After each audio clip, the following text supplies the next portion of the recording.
Hello नमस्कार राम राम। आप सभी विद्यार्थियों का आपके अपने विद्यास्थल में स्वागत है। तो उम्मीद करते हैं तुम लोग जहाँ होगा वहाँ लाजवाब शानदार बेमिसाल अद्भुत गजब मस्त स्वस्थ तंदुरुस्त होकर अपने जीवन में कुछ अच्छा करने का प्रयास कर रहा होगा। तो जो आज का वीडियो है उसमें अब अपना 2 टॉपिक बचा, उसको कंप्लीट करके इलेक्ट्रोमैग्नेटिक इंडक्शन वाला चैप्टर भी कंप्लीट हो जाएगा। तो सबसे पहले क्या है ये, तो इस टॉपिक का कुछ हेडिंग नहीं है, वैसे एक जनरल इन्फॉर्मेशन, लेकिन ये जो भी हम लोग पढ़ेंगे वो एडी करंट में काम आएगा। जब हम लोग एडी करंट वाला कॉन्सेप्ट पढ़ेंगे उसमें ये कॉन्सेप्ट काम आना है। तो जैसे मान लो क्या है, यहाँ पे अपने पास कोई एक सिलेंड्रिकल सिमेट्रिकल मैग्नेटिक फील्ड है। जैसे मान लो कोई एक ऐसा सरफेस एरिया है, कोई एक ऐसा लूप है, क्लोज लूप है, जहाँ पे वेरिंग मैग्नेटिक फील्ड है। ठीक है, मैग्नेटिक फील्ड है लेकिन कैसा है, वेरी कर रहा है मैग्नेटिक फील्ड। वो भी क्रॉस है, मतलब क्या है, क्रॉस कहने का मतलब क्या हो जाएगा, परपेंडिकुलरली इनसाइड द सरफेस है। ये सब क्रॉस है, क्रॉस का मतलब क्या है, परपेंडिकुलरली इनसाइड द सरफेस है। साथ साथ अपने को क्या देखने को मिल रहा है, यहाँ पे कुछ चार्जेस भी रखे हुए हैं। ये जो डॉटेड डॉटेड है वो चार्जेस है, चार्ज हो गया, क्यू करके डिनोट है ना, क्यू करके, ये सब चार्जेस, यहाँ कुछ ना कुछ चार्जेस भी रखा हुआ है। तो मान लो ये क्या है, एक तरह से कंडक्टर है अपने पास। ठीक है, ये कंडक्टर है, उस कंडक्टर में क्या है, मैग्नेटिक फील्ड प्रोड्यूस करे हम लोग किधर, मैग्नेटिक फील्ड इंड्यूस करे किधर, अंदर की तरफ। और भी कैसा मैग्नेटिक फील्ड है, वेरिएबल मैग्नेटिक फील्ड है। तो क्या हो रहा है कि time varying magnetic field will induce electric field. तो जब कभी भी कहीं पे मैग्नेटिक फील्ड वेरी करेगा तो वहाँ पे फ्लक्स वेरी करेगा, और फ्लक्स वेरी करेगा तो क्या होगा, वहाँ पे करंट इंड्यूस करेगा। देखो ये चीज़ आराम से समझना। क्या कह रहा है कि कोई अपने पास, जैसे हम लोग क्या देखे थे, कोई एक लूप होता था, इस लूप से अगर हम लोग मैग्नेटिक फील्ड वेरी करते थे तो फ्लक्स वेरी करता था, फ्लक्स वेरी करता था तो उससे अपने को क्या मिलता था, इंड्यूस्ड करंट मिलता था। वही कह रहा है कि time varying magnetic field will induce electric field. ठीक है, क्यों, because any electric field can apply force on next charge. तो कह रहा है कि कोई भी, अब जैसे देखो यहाँ पे अपने पास जो भी मैग्नेटिक फील्ड के फ्लक्स चेंज की वजह से, फ्लक्स का चेंज या फ्लक्स के चेंज की वजह से इलेक्ट्रिक फील्ड है। अब जब कभी भी इलेक्ट्रिक फील्ड आएगा तो क्या करेगा, चार्ज पे फोर्स अप्लाई करेगा। क्यों, क्योंकि force per unit charge, electric field क्या होता है, फोर्स पर यूनिट चार्ज। तो जो भी फोर्स चार्ज पे लग रहा है पर यूनिट, उसी को हम बोलते हैं इलेक्ट्रिक फील्ड। तो इलेक्ट्रिक फील्ड तो आ गया, इलेक्ट्रिक फील्ड आने का मतलब क्या लग रहा है, फोर्स लग रहा है पर यूनिट चार्ज पे। मतलब अगर इलेक्ट्रिक फील्ड में किसी चार्ज को हम रखेंगे तो वो फोर्स एक्सपीरियंस करेगा। तो वही कह रहे कि अगर इलेक्ट्रिक फील्ड है तो electric field can apply force on rest charge. कोई भी इस पर रेस्ट चार्ज होगा, जैसे मान लो रेस्ट चार्ज के अंदर फ्री इलेक्ट्रॉन्स होगा तो उस पर वो फोर्स अप्लाई करेगा। और जो इलेक्ट्रिक फील्ड यहाँ पे प्रोड्यूस हो, इलेक्ट्रिक फील्ड कैसे प्रोड्यूस है, वेरिंग मैग्नेटिक फील्ड की वजह से प्रोड्यूस हो। तो वेरिंग मैग्नेटिक फील्ड की वजह से इलेक्ट्रिक फील्ड प्रोड्यूस है, और वो जो इलेक्ट्रिक फील्ड है किसी भी रेस्ट चार्ज पे, मतलब इस कंडक्टर में कोई भी रेस्ट चार्ज है उस पर वो फोर्स अप्लाई करेगा। कह रहे कि this electric field is strange because electric field can not form close loop. Strange या स्ट्रॉन्ग होना चाहिए। तो ये जो भी इलेक्ट्रिक फील्ड यहाँ बनेगा वो क्लोज लूप नहीं बनाएगा। ठीक है, अब क्लोज लूप नहीं बनाएगा किसका मतलब क्या हो जाएगा, तो क्लोज लूप नहीं बनाने का मतलब ये हो जाएगा कि जब कभी भी हम लोग इलेक्ट्रिक फील्ड के बारे में बात करेंगे तो इलेक्ट्रिक फील्ड 2 तरीके का होगा, एक होगा असली, एक होगा नकली। एक छोटा सा ऐसी कॉन्सेप्ट है ये। ठीक है, तो अगर हम लोग इलेक्ट्रिक फील्ड के बारे में बात कर रहे हैं, इलेक्ट्रिक फील्ड के बारे में बात करें तो एक असली होगा, एक होगा नकली। अब असली नकली में क्या फ़र्क है, तो असली कहने का मतलब हो गया कि असली वहाँ प्रोड्यूस होता है जो इलेक्ट्रोस्टैटिक फील्ड में हम लोग पढ़े हैं। जब हम लोग पहले स्टार्टिंग में जो पढ़ चुके हैं इलेक्ट्रोस्टैटिक इलेक्ट्रिक चार्ज वाले में, वो होता है वहाँ पे जो फील्ड है वो असली होता है, इलेक्ट्रिक फील्ड वहाँ पे असली है। लेकिन यहाँ पे जो हम लोग इलेक्ट्रिक फील्ड देख रहे हैं वो नकली है। ठीक, अब नकली कहने का मतलब क्या है कि यहाँ पे कैसे हो रहा है, इंड्यूस्ड इलेक्ट्रिक फील्ड है।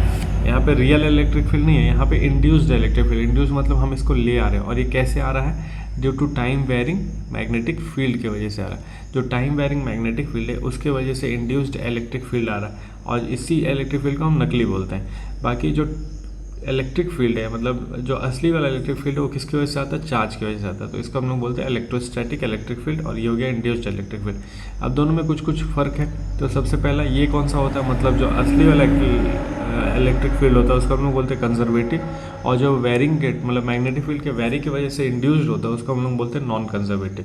अब दोनों में मैथमेटिकली इक्वेशन क्या होता है कि जब कभी भी हम लोग rate of change of flux के बारे में बात करते हैं या फिर लाइन इंटीग्रल ऑफ ईडीएल बात करेंगे तो वो किसके बराबर, चेंज ऑफ पोटेंशियल के बराबर होता है। लेकिन यहाँ पे लाइन इंटीग्रल ईडीएल किसके बराबर होगा, नॉट इक्वल्स टू जीरो, और वो मतलब किसके बराबर होता है, इक्वल्स टू जीरो। तो ये नॉट इक्वल्स टू जीरो क्योंकि यहाँ पे जो चार्ज है उसके ऊपर फोर्स लग रहा है और वो वेरी कर रहा है, वेरी कर रहा है तो इसलिए नॉट इक्वल्स टू जीरो। लेकिन यहाँ पे कांस्टेंट फोर्स लगता है इसलिए चेंज ऑफ पोटेंशियल डिफरेंस हो जाता है, या फिर जीरो के बराबर हम लोग ले लेते हैं। तो ये कह रहा है कि does not form close loop, work done in close loop is zero. तो अब क्लोज लूप में कोई भी वर्क डन होगा जीरो हो जाएगा, और वर्क डन क्लोज लूप में जीरो है तो मतलब इसका मतलब क्या है, कौन सा फील्ड हो, कंजर्वेटिव फील्ड है। मतलब दोनों को भी हम आपस में जोड़ सकते हैं। अगर कंजर्वेटिव फील्ड है तो टोटल वर्क डन अगर हम बात करेंगे ऊपर से नीचे तक का वर्क डन जीरो हो जाएगा, मतलब total work done conservative field में। लेकिन अगर नॉन कंजर्वेटिव फील्ड है तो टोटल वर्क डन जीरो नहीं होगा क्लोज लूप में। ये हम लोग देखे थे क्लास 11th में जब पोटेंशियल एनर्जी वाला पढ़ रहे थे, जब conservative field non work energy theorem जब हम लोग पढ़े थे तो वहाँ पे हम लोग देखे थे conservative field, non conservative field, और उसके बाद वर्क डन भी हम लोग निकाले थे, फ्रिक्शन का वर्क डन, ग्रेविटी का वर्क डन, कब जीरो आ रहा था, कब जीरो नहीं आ रहा था, ये सब हम लोग देखे थे। तो जब कभी भी क्लोज लूप के लिए बात करेंगे तो वर्क डन जीरो हो जाएगा, या फिर ऐसा समझो कंजर्वेटिव फील्ड है तो क्लोज लूप के लिए वर्क डन जीरो, या फिर ऐसा इसका रिवर्स कि वर्क डन अगर जीरो आ रहा है क्लोज लूप के लिए तो वो कौन सा फील्ड है, कंजर्वेटिव फील्ड है। अगर वर्क डन नॉट जीरो आ रहा है क्लोज लूप के लिए तो कौन सा फील्ड है, नॉन कंजर्वेटिव फील्ड है। तो जो नकली वाला इलेक्ट्रिक फील्ड है वो नॉन कंजर्वेटिव, नकली कहने का मतलब जो इंड्यूस्ड इलेक्ट्रिक फील्ड है, ठीक है। नकली नहीं मतलब है, ऐसा नहीं कि बेकार है वो भी, लेकिन क्या है कि वो एक अलग नेचर का है, और जो हम लोग का वो चार्ज की वजह से मिलता है वो एक अलग नेचर का मिलता है, दोनों का नेचर में फ़र्क है, ठीक। उसके बाद क्या हो गया, value of induced electric field. तो जो भी इलेक्ट्रिक फील्ड इंड्यूस्ड हो रहा है उसको हम कैसे निकालते हैं, तो ईएमएफ और वो मैग्नेटिक फ्लक्स के चेंज की वजह से आता है। तो ईएमएफ हो गया, मैग्नेटिक फ्लक्स के चेंज की वजह से आता है, और ये आता कैसे, तो माइनस साइन कैसे लगा रहे हैं हम लोग, लेंज लॉ से लगा रहे हैं, ठीक है। फराडे लॉ से ये आया, बाकी वो लेंज लॉ से है। तो rate of change of magnetic flux क्या प्रोड्यूस कर रहा है, ईएमएफ प्रोड्यूस कर रहा है, जिसको हम लोग इंड्यूस्ड इलेक्ट्रिक फील्ड बोल रहे हैं। और ये जो ईएमएफ है, ई को हम लोग क्या बोलते हैं, minus of dV upon dL. तो ईवी की जगह पे हम लोग क्या लिख, ईएमएफ की जगह पे क्या लिख देंगे, लाइन इंटीग्रल, जो हम लोग इलेक्ट्रिक फील्ड के वजह से जानते हैं, इलेक्ट्रिक चार्ज में हम लोग जो पढ़े हैं इलेक्ट्रोस्टैटिक चार्ज में, वो हम लिखे। तो line integral E D L minus के साथ, और यहाँ पे भी माइनस, तो माइनस माइनस कैंसिल, कुल मिला के ये क्या आ गया, line integral E D L is equals to rate of change of magnetic flux. और ये किसके लाया, इंड्यूस्ड इलेक्ट्रिक फील्ड के लाया। लेकिन यही चीज़ हम लोग इलेक्ट्रोस्टैटिक में देखते थे, तो ये किसके बराबर आता था, जीरो के बराबर। गॉस लॉ वगैरह याद हो तुम लोग को, लाइन इंटीग्रल जो हम लोग बात करते थे, तो वहाँ पे हम लोग उसका इस्तेमाल करते थे। ड्यू टू टाइम वेरिंग, ये हो गया किसकी वजह से, टाइम वेरिंग मैग्नेटिक फील्ड की वजह से, ठीक। अब क्या है, ये अगर हम लोग बात करेंगे, ये अगर जीरो के बराबर आएगा तो किस में आएगा, इलेक्ट्रोस्टैटिक फील्ड में। और ये अगर rate of change of magnetic flux के बराबर, मतलब ये इंड्यूस्ड इलेक्ट्रिक फील्ड है। इतना डिफरेंस क्लियर हो गया कि अगर इंड्यूस्ड इलेक्ट्रिक फील्ड होगा तो line integral E D L जो होगा rate of change of magnetic flux के बराबर। और अगर इलेक्ट्रोस्टैटिक फील्ड में बात कर रहे हैं तो line integral E D L किसके बराबर है, जीरो के, या फिर चेंज ऑफ पोटेंशियल एनर्जी के, पोटेंशियल डिफरेंस के एनर्जी बोल रहे हैं। फिर आगे क्या, an electric field is induced in any region of space in which a magnetic field is changing with time. तो क्या इसका क्या कहना चाह रहा है कि इलेक्ट्रिक फील्ड कहीं भी इंड्यूस हो सकता है, किसी भी रीजन में, ठीक है, ऑफ स्पेस। लेकिन वहाँ पे होना क्या चाहिए, मैग्नेटिक फील्ड चेंज होना चाहिए विथ रिस्पेक्ट टू टाइम। किसी भी एक जगह पे अगर हम लोग मैग्नेटिक, किसी भी एक जगह पे अगर हम लोग वेरिंग मैग्नेटिक फील्ड रखें तो यहाँ पे क्या होगा, आई इंड्यूस्ड हो जाएगा। इसका कहने का मतलब ये हो गया। फिर क्या रहा, space varying magnetic field does not induced electric field. अब देखो दोनों में फर्क है। स्पेस वेरिंग मैग्नेटिक फील्ड मतलब ये जैसे ये एक चीज़ है, ये एक कंडक्टर मान लो, ठीक है, मेटल प्लेट है। अब यहाँ पे अगर हम लोग क्या कर रहे हैं, मैग्नेटिक फील्ड को वेरी कर रहे हैं टाइम के हिसाब से, मैग्नेटिक फील्ड का वेरी टाइम के हिसाब से, मतलब क्या, कभी कम कभी ज़्यादा, मतलब इस पूरे क्लोज लूप से कभी मैग्नेटिक फील्ड को हम बढ़ा रहे हैं, कभी घटा रहे हैं, बढ़ा रहे हैं, घटा रहे हैं, तो मैग्नेटिक फील्ड को वेरी करें। मैग्नेटिक फील्ड को वेरी करें तो वहाँ पे क्या इंड्यूस्ड होगा, इलेक्ट्रिक फील्ड इंड्यूस्ड हो जाएगा। लेकिन अगर हम बोलते हैं यहाँ पे कम है, यहाँ पे ज़्यादा है, फिर यहाँ पे ज़्यादा है, फिर यहाँ पे कम है, फिर यहाँ पे कम है, कुछ ऐसा हम करें, मतलब जगह के हिसाब से मैग्नेटिक फील्ड बांट दी, कम ज़्यादा कम ज़्यादा कम ज़्यादा, ऐसे करके जगह के हिसाब से मैग्नेटिक फील्ड बांट दे। तो अगर हम जगह के हिसाब से मैग्नेटिक फील्ड बांट रहे तो इलेक्ट्रिक फील्ड नहीं प्रोड्यूस होगा। समझ आ रहा है, इसको बोलते हैं स्पेस वेरिंग मैग्नेटिक फील्ड। तो अगर स्पेस वेरिंग मैग्नेटिक फील्ड है अपने पास, स्पेस वेरिंग मैग्नेटिक फील्ड है, तो क्या करेगा, does not induced electric field. लेकिन अगर किसी एक क्लोज जगह पे अगर हम पूरे मैग्नेटिक फील्ड को ही चेंज करें, मैग्नेटिक फ्लक्स को ही चेंज करें, तब इंड्यूस्ड इलेक्ट्रिक फील्ड हो। मतलब इस पूरे जगह पे अगर हम मैग्नेटिक फील्ड को बढ़ा रहे हैं और घटा रहे हैं, तब यहाँ पे क्या होगा, इंड्यूस्ड इलेक्ट्रिक फील्ड होगा। समझ आए दोनों का बात, आगे बढ़े। अब magnetic field is induced in any region of space in which an electric field is changing with time. मतलब उसका रिवर्स भी हो गया कि मैग्नेटिक फील्ड भी इंड्यूस्ड हो जाएगा कब, किसी भी रीजन ऑफ स्पेस में, कब, जब इलेक्ट्रिक फील्ड को हम टाइम के साथ चेंज करेंगे।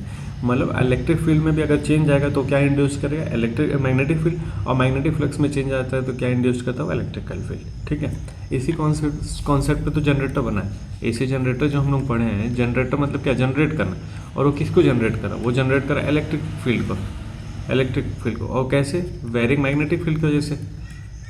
जब मैग्नेटिक फील्ड को हम वेरी करें तो क्या जनरेट करा, इलेक्ट्रिक फील्ड, और इलेक्ट्रिक फील्ड जनरेट करा तो इसी को तो हम बोल रहे हैं एसी जनरेटर।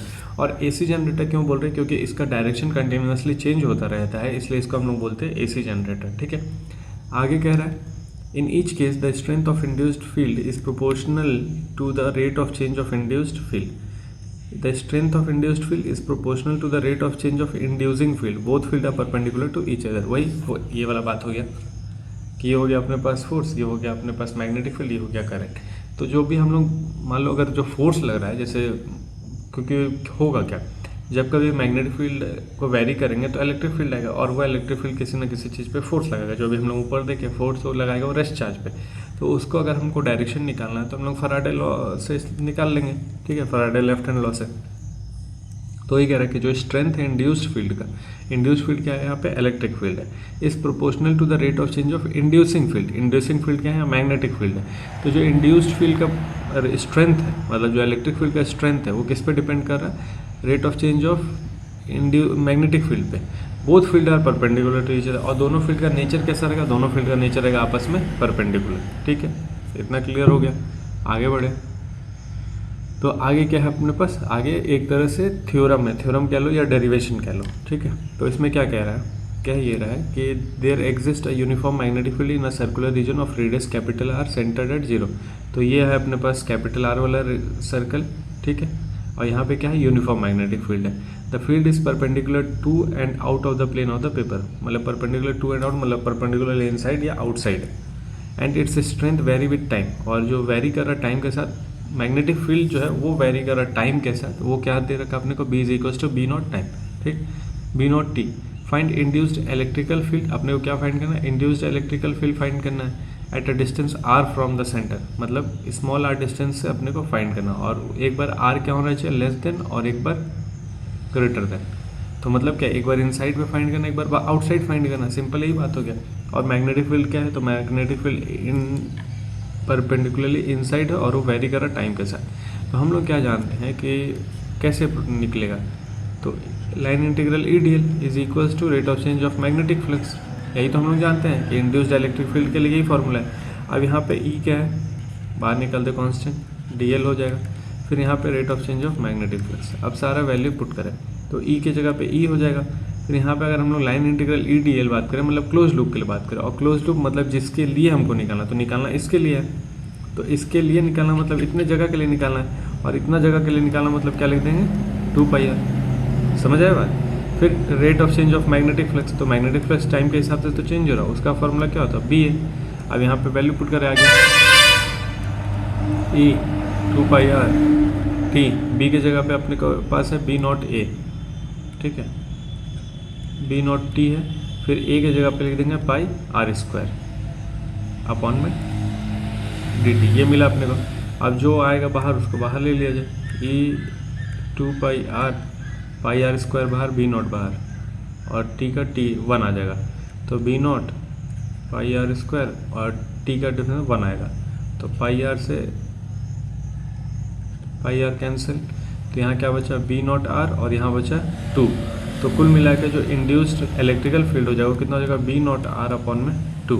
तो अगर आर पे देखेंगे तो कैसे डिपेंड कर रही है, डायरेक्टली डिपेंड कर रहा है। ठीक है, ये हो गया कब, इनसाइड, कि अगर अपने पास कोई क्लोज लूप है उसमें मैग्नेटिक फील्ड वेरी कर रहा है टाइम के हिसाब से, तो induced electric field inside the loop क्या हो जाएगा। ठीक है, अब हमको निकालना आउटसाइड। ठीक, अगला क्या है, induced electric field outside region of cylindrical magnetic field, मतलब हमको बाहर निकालना है, बाहर क्या हो जाएगा। तो बाहर निकालने के लिए फॉर्मूला तो वही लगेगा, फॉर्मूले में तो कोई चीज़ नहीं आएगा, line integral E D L rate of change of magnetic flux. ठीक है, फिर से वही बात, ई डी एल है, ई बाहर जाएगा, ई डी एल का इंटीग्रेशन मतलब 2πr, क्योंकि अब हम पूरे के लिए निकाल रहे हैं, इस पूरे के लिए, तो इस पूरे के लिए फिर से अगर हम बात करें तो ये पूरा है अपना, तो क्या हो जाएगा 2πr। डी बी ए होना है। ठीक है, ए मतलब पाई आर स्क्वायर होना, और पाई आर स्क्वायर कौन सा, पाई आर स्क्वायर। तो यहाँ पे जो एरिया में मैग्नेटिक फ्लक्स चेंज है, तो वो एरिया ये है जिसमें मैग्नेटिक फ्लक्स चेंज हो रहा, वो एरिया ये है। तो यहाँ पे हम क्या लिखेंगे, बी नॉट टी, टी का फिर से 1 आ जाएगा और पाई आर स्क्वायर। क्या ये समझ आया? ऊपर से कॉपी पेस्ट किया, देखो ई 2 पाई आर, यहाँ तो वही रहेगा और यहाँ आना है B naught pi R square. तो बी नॉट पाई आर कौन सा, जहाँ पे मैग्नेटिक फील्ड का चेंज है, तो मैग्नेटिक फील्ड इस वाले आर में चेंज है तो आर वाले को लिए। ठीक, यहाँ से क्या कैंसिल, पाई से बस पाई कैंसिल, तो बचेगा क्या अपने पास, E B naught R square upon में 2r। ये अपने को देखने को मिला कहाँ पे, आउटसाइड। अब एक कंक्लूजन निकालेंगे हम लोग, दोनों का जो रिजल्ट है उससे क्या कंक्लूजन मिल रहा है उसके लिए हम लोग बात कर लें। तो यहाँ पे देखो, अगर जो हम लोग बात कर रहे हैं इनसाइड और आउटसाइड वाला, कि क्या अपने को ग्राफ देखने को मिलेगा, तो ये इंड्यूस्ड इलेक्ट्रिकल फील्ड है और ये डिस्टेंस है। तो जब कभी भी हम लोग सेंटर से सरफेस की तरफ जाएंगे तो धीरे धीरे इंक्रीज करेगा। ठीक है, जैसे मान लो ये है अपने पास, यहाँ पे वेरिंग मैग्नेटिक फील्ड है और हमको निकालना है इलेक्ट्रिकल फील्ड इंड्यूस्ड। तो इलेक्ट्रिकल फील्ड इंड्यूस निकालना है, तो सेंटर से सरफेस की तरफ हम जाएंगे तो धीरे धीरे इंक्रीज करेगा। क्यों इंक्रीज करा, क्योंकि इनसाइड हम लोग क्या निकालें, इनसाइड अपने पास जो एक्सप्रेशन आया वो ही आया, डायरेक्टली प्रोपोर्शनल टू आर। लेकिन जैसे हम लोग आउटसाइड गए तो इन्वर्सली प्रोपोर्शनल टू आर। समझ आ रहा बात? मतलब हम लोग जब इसके अंदर हैं तो आर पे डायरेक्टली डिपेंड कर रहा है, जितना जितना आर बढ़ रहा इंड्यूस इलेक्ट्रिक फील्ड उतना उतना बढ़ रहा। तो यहाँ से यहाँ तक आर बढ़ रहा है तो इंड्यूस्ड इलेक्ट्रिक फील्ड बढ़ रहा है। लेकिन जैसे ही हम बाहर जा रहे हैं तो इन्वर्सली डिपेंड कर रहा है, वो भी इन्वर्सली अगर डिपेंड कर रहा है तो मतलब डिक्रीज कर रहा है। तो इसका ग्राफ अगर हम लोग बात करने जाएंगे, जैसे यहाँ तक तो इंक्रीज किया तो यहाँ तक इंक्रीज किया और लीनियर पावर पे इंक्रीज किया तो इंक्रीज करा दिया। उसके बाद क्या क्या है, इन्वर्सली डिक्रीज कर रहा है, तो इन्वर्सली डिक्रीज कर रहा है तो ये कुछ ऐसा हो गया ग्राफ। अब मैक्सिमम कहाँ मिलेगा, तो सरफेस पे अपने को मैक्सिमम मिल जाएगा। समझ आया बात? ये हो गया उसका ग्राफ। और ये direct conclusion, E induced electrical inside magnetic field R upon 2 D V upon D T, और induced electric field outside magnetic R square upon 2r। ठीक है, D V upon D T. तो यहाँ देखो स्मॉल, क्योंकि कितने दूरी पे हम निकाल रहे हैं उसी से बात करना, तो मतलब स्मॉल आर से बात करना, तो स्मॉल आर यहाँ पे डायरेक्टली डिपेंड कर रहा है और यहाँ पे इन्वर्सली डिपेंड कर रहा है। तो यहाँ पे डायरेक्टली डिपेंड कर रहा है, मतलब जैसे जैसे हम इलेक्ट्रिक फील्ड बढ़ाएंगे तो आर बढ़ेगा, या फिर आर बढ़ाएंगे तो इलेक्ट्रिक फील्ड बढ़ेगा। लेकिन यहाँ पे तो इन्वर्स, जैसे ही हम बाहर चले गए तो बाहर मतलब हम किसको देख रहे हैं, इसको देख रहे हैं। हम बाहर चले गए तो बाहर इन्वर्सली डिपेंड कर रहा है, मतलब एक बढ़ेगा तो एक घटेगा। तो बाहर अगर हम लोग चले जाएंगे तो इलेक्ट्रिकल फील्ड घटता जाएगा अगर हम आर को बढ़ाएंगे तो। समझ आए बात? इतना क्लियर है? अब हम लोग चले इस क्वेश्चन पे। कह रहे कि cylindrical space of radius R is field with uniform magnetic induction B parallel to the axis of cylinder if B changes at a constant in the graph showing the variation of induced electric field with distance R from the axis of cylinder. जो graph अभी हम लोग बने उसी graph के बारे में पूछ रहा है। और देखो आंसर भी टिक है। कह रहा है कि एक सिलेंड्रिकल स्पेस है, रेडियस आर है, इसको यूनिफॉर्म मैग्नेटिक फील्ड से भरा हुआ है, magnetic field parallel to the cylinder, B को चेंज कर रहे हैं, graph showing the variation of induced electric field with distance R. तो आर डिस्टेंस से कैसे अपने को दिखाई देगा, तो आर डिस्टेंस से यही वाला ग्राफ बनेगा। ठीक है, पहले धीरे धीरे इंक्रीज करेगा फिर डिक्रीज करेगा। आगे, uniform magnetic field is restricted within a region of radius R. मतलब यहाँ फिगर बना हुआ है, थोड़ा सा ऊपर कर देते हैं, ये फिगर बना हुआ है, इतने ही रीजन तक के लिए यूनिफॉर्म मैग्नेटिक फील्ड को रेस्ट्रिक्ट कर दिया गया। The magnetic field changes with time at a rate of, इस हिसाब से टाइम रेट चेंज है। Loop one of radius R greater than R, मतलब capital R greater than R, एक ये है, इनक्लोज द रीजन आर। तो इसी सिचुएशन के बारे में बात कर रहा है। And loop 2 of radius capital R is outside the region of magnetic field is shown in the figure below. Then the EMF generated is, तो क्या EMF जनरेट होगा उसके बारे में बात करना, अगर टाइम वेरिंग मैग्नेटिक फील्ड को क्लोज लूप इनक्लोज किया हुआ है। क्या था, 0 in loop 2 1 and 0 in loop 2, क्या लिखा है यार,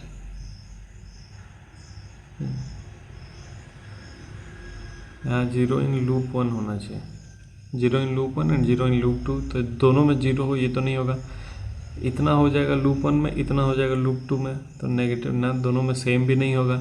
इतना हो जाएगा लूप 1 में 0, हाँ, तो ये और ये हो सकता है। मतलब देखो सी ऑप्शन और डी ऑप्शन हो सकता है। क्यों हो सकता है, क्योंकि एक में 0 होगा और एक में कुछ ना कुछ होगा।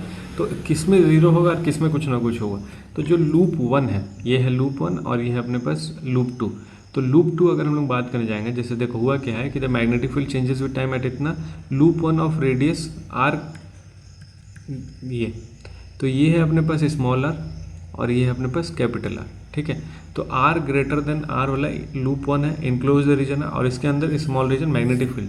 तो इसके अंदर जब मैग्नेटिक फील्ड है तो कुछ ना कुछ अपने को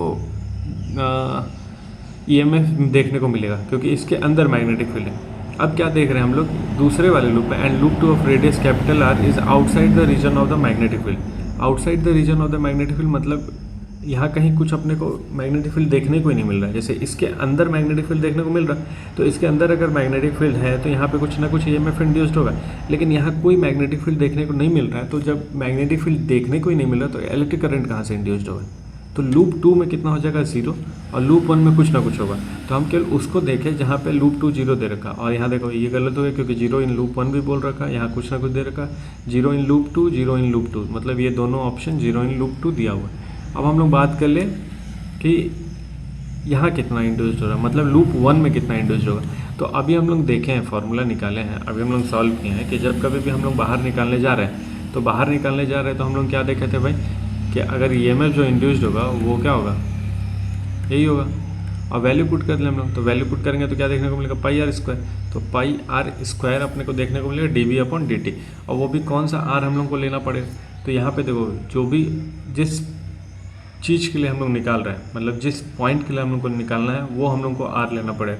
तो हम लोग को निकालना है केवल इतने के लिए, क्योंकि इतना ही एरिया ना मैग्नेटिक फील्ड प्रोड्यूस कर रहा है, तो केवल इतने के लिए निकालना है। तो केवल इतने के लिए निकालना है, या फिर ऐसा समझो कितना इम्पैक्ट डालेगा इलेक्ट्रिकल फील्ड प्रोड्यूस करने के लिए, तो बस इतना एरिया इम्पैक्ट डालेगा इलेक्ट्रिक फील्ड प्रोड्यूस, तो बस इतने के लिए बात होगा।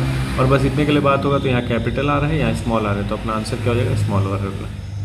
समझ आए बात? तो बिना सॉल्व किए भी कर सकते थे इसको, अगर चीज़ें कॉन्सेप्ट याद है तो बिना सॉल्व किए भी हो जाता। ठीक, आगे बढ़े।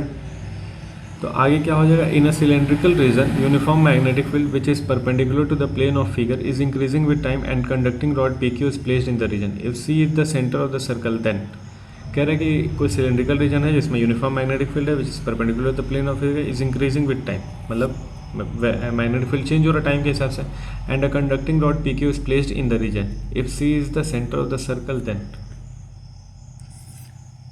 C इज द सेंटर, और यहाँ पे एक रॉड को रख दिया गया और यहाँ पे मैग्नेटिक फील्ड वेरी कर रहा है टाइम के हिसाब से। ठीक, आगे कह रहा है P will be greater at higher potential than Q। तो PQ कहाँ है यार, इसमें क्वेश्चन में तो PQ के बारे में कुछ बात ही नहीं। Q विल बी, फिगर देखा जाए क्या, कुछ फिगर बना है, हाँ, तो ये बात हो गया। ये है अपने पास सर्कल जहाँ पे वेरिंग मैग्नेटिक फील्ड है, और PQ रॉड को रखा जाए। देखो वहाँ रॉड का नाम देना चाहिए था, ऑप्शन में PQ बोल रहा है, क्वेश्चन में PQ है ही नहीं, तो क्या बोलते हैं PQ नाम का एक रॉड है अपने पास, तो PQ नाम का रॉड है। अब क्या हो रहा है, मैग्नेटिक फील्ड परपेंडिकुलरली इनसाइड और इंक्रीज हो रहा है, टाइम के हिसाब से इंक्रीज हो रहा है, लिखा है वहाँ पे। तो जब परपेंडिकुलरली इनसाइड है और टाइम के हिसाब से इंक्रीज कर रहा है, तो अपने पास ये वाला क्वेश्चन तुम लोग करेगा क्या, क्यों तुम लोग करेगा, क्योंकि यहाँ पे हम लोग ये इस टाइप का क्वेश्चन बात कर चुके हैं, वही वाला बात हो गया है, यही वाला बात हो गया कि अगर हम लोग बात करें परपेंडिकुलर इनसाइड मैग्नेटिक फील्ड है, यही होता है मैग्नेटिक फील्ड, परपेंडिकुलर इनसाइड अगर मैग्नेटिक फील्ड है तो करंट का डायरेक्शन क्या हो जाएगा, तो करंट का डायरेक्शन नीचे की तरफ हो जाएगा। तो उस हिसाब से पोटेंशियल हमको देखना पड़ेगा। देखो ये भी तो है, फोर्स किधर लगेगा, तो ऊपर की तरफ लगेगा, और पोटेंशियल मतलब ये हो जाएगा करंट का डायरेक्शन। तो पोटेंशियल कैसे जनरेट हो, मतलब इस तरफ P है, क्वेश्चन में जो फिगर है यहाँ P लिखा है, यहाँ Q लिखा है, और परपेंडिकुलरली मैग्नेटिक फील्ड दिया हुआ है, तो किधर पोटेंशियल हाई होगा किधर पोटेंशियल लो होगा ये तुम लोगों को देखना है। और कैसे होता है, तो पोटेंशियल हम लोग देखते हैं कि फ्लो ऑफ चार्ज की वजह से देखते हैं कि किस तरफ फोर्स लगेगा, ठीक है, किस तरफ फोर्स लगेगा चार्जेस पे, उस हिसाब से हम लोग पोटेंशियल निकालते हैं। तो ये हम लोग ऑलरेडी डिस्कस कर चुके हैं, तो एक तरह से तुम लोगों के लिए रिवीजन है, और रिवीजन ये तुम लोगों को खुद से ट्राई करना है। ठीक, बाकी नहीं आएगा तो यहाँ लिखा ही हुआ है। अब क्या है कि अब जो भी है, अब हम लोग देखेंगे इसको नेक्स्ट वीडियो में, क्योंकि भाई वीडियो बन ही गया है, 23-24 मिनट का वीडियो बन गया है, तो हम लोग जो भी है देखेंगे नेक्स्ट वीडियो में। इसके आगे हमको लगता है, सोचे थे आज ही कंप्लीट कर देंगे चैप्टर, लेकिन नहीं हो पाया, 2 टॉपिक और बच रहा है, एक DC मोटर बच रहा है, एक AD करंट बच रहा है। तो नेक्स्ट वीडियो में तो हो ही जाएगा, और इतना लंबा वीडियो नहीं बनेगा, हम लोग हमको लगता है 15 मिनट में हो जाएगा नेक्स्ट वीडियो वाला। और लेकिन आज ही अगर बनाएंगे तो थोड़ा लंबा बन जाएगा, 45 मिनट का बन जाएगा, तो इसलिए आज रहने देते हैं। कल के वीडियो में हम लोग इस चैप्टर को कंप्लीट कर लेंगे, और जो भी हम लोग पढ़ रहे हैं, जान रहे हैं, समझ रहे हैं, उम्मीद करते हैं कि तुम लोगों तक तो पहुँच रहा होगा, क्योंकि भाई मेरा तो काम हो चुका है, हम पढ़ाई भी कर लिए, मेरा नौकरी भी लग गया है, ठीक ठाक चल भी रहा है जीवन, बाकी तुम लोगों को अब देखना है, तो पढ़ लो तुम लोग भी थोड़ा मोड़ा। तो मिलते हैं फिर नेक्स्ट में, तब तक के लिए राम राम, अपना ख्याल रखो, पढ़ाई लिखाई करते रहो।